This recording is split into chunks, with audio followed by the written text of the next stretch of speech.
चुनाव बंगाल की जनता को तय करना है कि भय को चुनना है या भरोसे को चुनना।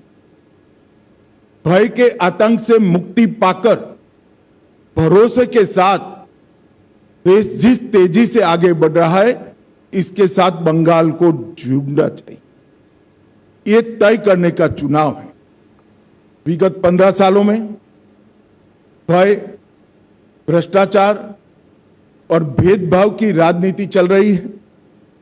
झूठ, डर और हिंसा का सहारा लेकर अपनी राजनीति को आगे बढ़ाने का नया राजनीतिक थ्योरी ममता बनर्जी ने प्रस्तुत किया। कोई भी सरकार को चुनकर आने का आधार जन कल्याण के काम होते हैं। तृणमूल कांग्रेस का चुनकर आने का आधार झूठ, डर और हिंसा है। मगर भारतीय जनता पार्टी 1911 से ही 2011 से ही इसके खिलाफ एक संघर्ष कर रहे हैं और मुझे लगता है कि इस बार बंगाल की जनता पूर्ण बहुमत के साथ भारतीय जनता पार्टी की सरकार बनाने जा रही। ये जो चार्जशीट है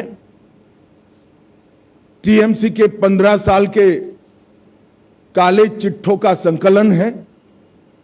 सोनार बांग्ला का स्वप्न दिखाकर सिंडिकेट राज स्थापित कर बंगाल की जनता का शोषण करने वाले शासन की कहानी है।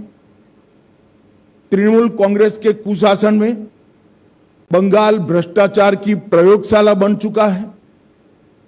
ऊपर से नीचे तक सफेद पोश आपराधिक सिंडिकेट जनता को परेशान कर रहे हैं और विकास के अभाव में बंगाल इंडस्ट्री के लिए एक प्रकार से ग्रेवयार्ड बन चुका है।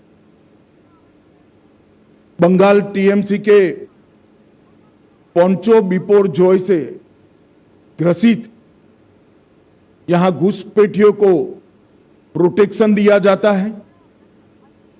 तुष्टीकरण को अपना मिशन बना चुकी है सरकार। भ्रष्टाचारी प्रस्तापित रूप से राजनीतिक सिस्टम में पहुंच चुके हैं।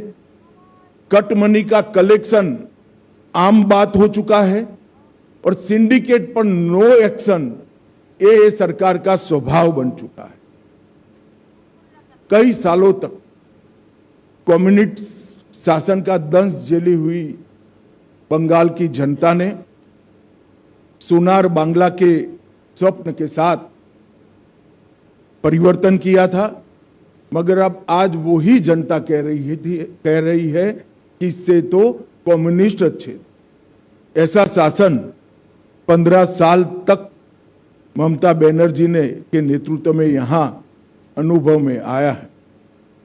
आज मैं ये भी कहना चाहता हूं कि बंगाल की जनता ने लगातार भारतीय जनता पार्टी का समर्थन किया है और ग्रेजुअली भारतीय जनता पार्टी कैसे बढ़ी है इसका मैं आज आप सबके सामने थोड़े आंकड़े भी जरूर रखना चाहूंगा।